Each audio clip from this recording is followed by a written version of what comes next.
ನಂದಿಸ ಸಟ್ನಾಯಕನಹಳ್ಳಿ sir. ನಾವು ಆರಂಭ ಮಾಡೋದ್ರಿಂದ ನಮಗೆ ರೈತರು ಹೊಸ ಸಪೋರ್ಟ್ ಅದ. ಜಮೀನಿಲ್ಲ, ಬಸವಣ್ಣ ದೇವ್ರು ಕಟ್ಕೊಂಡು ಆರಂಭ ಮಾಡೋದ್ರಿಂದ ನಮಗೆ ಕರ್ದವ್ರಿಗೆ ಬರ್ತಾಯಿದ್ದೀವಿ. ನಮ್ಮಿಂದ ಜನಕ್ಕೊಂದು ಅನುಕೂಲನೂ ಐತೆ, ಅವ್ರಿಂದ ನಮಗೊಂದು ಅನುಕೂಲ ಐತೆ. ಅದರಿಂದ ನಾವು ಇಷ್ಟು ಬಳಸ್ತಾಯಿದ್ವಿ.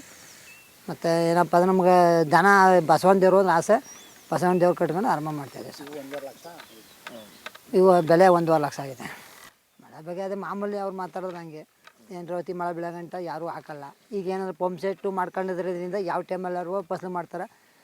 ಮತ್ತು ಏನಪ್ಪ ಅಂದ್ರೆ ಮಳೆನೇ ಏನು ಕಾಯಲ್ಲ. ಈಗ ಮಳೆ ಕಾಯೋರು ಏನಪ್ಪ ಅಂದರೆ ರೇವತಿ ಮಳೆ ಹೋದ್ರೂ ಹೋಯ್ತು, ಯಾವಾಗ ಬೀಳುತ್ತೆ ಅವಾಗ ಹಾಕ್ತಾರೆ.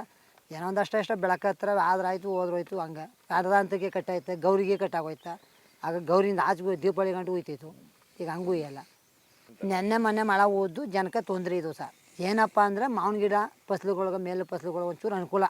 ಈ ಅಂತ ಮಳೆ ಅಲ್ಲ, ಇವು ಹಳ ಮಳೆಗಳು ಅಂತ ಇರ್ತವೆ, ಇಲ್ಲೇ ನಡೀತಿರೋದು ಹಳ ಮಳೆ ಅಂತ ಇರ್ತವೆ, ಹುಯ್ತದೆ. ಅದು ಏನಂದರೆ ಮೇಘಲ ಫಸಲುಗಳ್ಗೆ ಅನುಕೂಲ ಸರ್. ಇದು ಈಗ ಹಾಕೋ ಫಸಲಿಗೆ ಏನೂ ಅನುಕೂಲ ಇಲ್ಲ. ಇದು ಏನು ಕೆಟ್ಟೇನಿಲ್ಲ ಅಂದರೆ ಜನ ಮಾಮೂಲಿ ಯಾವಾಗಲೂ ಹುಷಾರು ತಪ್ತಾಯಿರ್ತಾರೆ. ಏನು ಮಳೆ ಏನಾರು ಬಿಸಿಲು ಜಾಸ್ತಿ ಆದಾಗ ಹುಷಾರು ತಪ್ತಾರೆ, ಮನಿಕತ್ತಾರೆ. ಹಿಂಗಾಯ್ತು.